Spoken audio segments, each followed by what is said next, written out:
It was the first day of summer vacation, and Emma and her little brother, Max, had just arrived at Starfish Island with their parents. The island was a magical place, with golden sand, crystal clear water, and palm trees that swayed in the breeze. As they unpacked their bags in the cozy beach house, Emma noticed something strange. A seashell on the windowsill was glowing faintly, as if it had a tiny light inside. "Max, look at this," Emma whispered, picking up the shell. Max's eyes widened. "Whoa! Do you think it's magic?" Before Emma could answer, the shell began to hum softly, and a trail of golden sparkles floated out, leading toward the door. Emma and Max followed the sparkles outside, their flip-flops crunching on the sandy path. The trail led them into a dense forest, where the air smelled like coconuts and mangoes. The sparkles danced ahead, guiding them deeper into the trees. "Do you think we should go back?"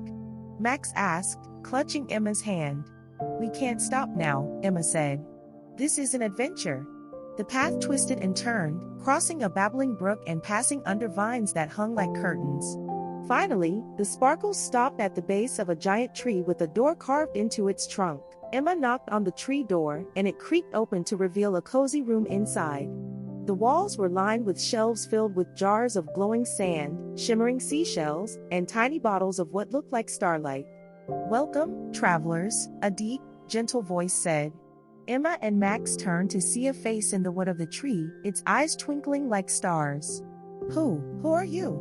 Max stammered. "I am the guardian of Starfish Island," the tree said. "You have been chosen for a special quest. The island's magic is fading, and only you can restore it." The guardian handed Emma a glowing map. "Follow this map to find the 3 lost treasures of Starfish Island. Each treasure holds a piece of the island's magic. But beware, the path is not without challenges." Emma studied the map. The first treasure was hidden in a glowing cave, the second behind a waterfall, and the third beneath a star-shaped rock. "We'll find them," Emma said confidently. Max nodded, though he looked a little nervous. "Let's go." The first stop was the glowing cave. Emma and Max followed the map through the forest until they reached a rocky hillside. The cave entrance was hidden behind a curtain of vines, but the golden sparkles from the shell lit their way. Inside, the cave was breathtaking. Crystals of every color glowed from the walls, casting a rainbow of light. In the center of the cave was a pedestal, and on it sat a golden starfish. "That must be the first treasure," Emma said. As they approached, the ground began to rumble. A wall of water rushed toward them, filling the cave. "Quick, grab the starfish," Max shouted. Emma snatched the starfish, and the water stopped just before it reached them. The starfish glowed brightly, and the crystals in the cave sparkled even more. The next treasure was behind the waterfall. Emma and Max followed the map to a towering waterfall that crashed into a crystal-clear pool. The sound was deafening, but the golden sparkles led them behind the curtain of water. Behind the waterfall was a hidden alcove. In the center was a pedestal holding a shimmering pearl. "That's the second treasure," Max said. But as they reached for the pearl, the ground began to shake. Rocks tumbled from the ceiling, blocking their way out. "What do we do?" Max cried. Emma held up the golden starfish. Its light grew brighter, and the rocks began to move, clearing a path. "The treasures are helping us," Emma said. The final treasure was beneath the star-shaped rock. Emma and Max climbed to the top of a cliff, where the rock stood against the backdrop of a stunning sunset.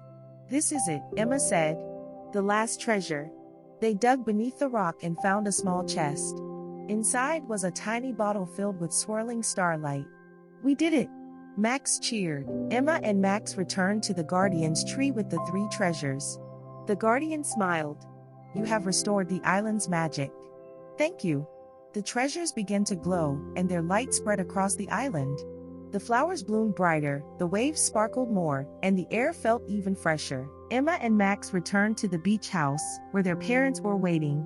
They didn't tell them about the adventure, it was their secret. As they fell asleep, the golden sparkles from the shell floated out the window and back to the ocean, as if saying thank you. The next morning, Emma and Max ran to the beach. The shell on the windowsill was no longer glowing, but the island felt more magical than ever. "Do you think we'll have another adventure?" Max asked. Emma smiled. "On Starfish Island, anything is possible."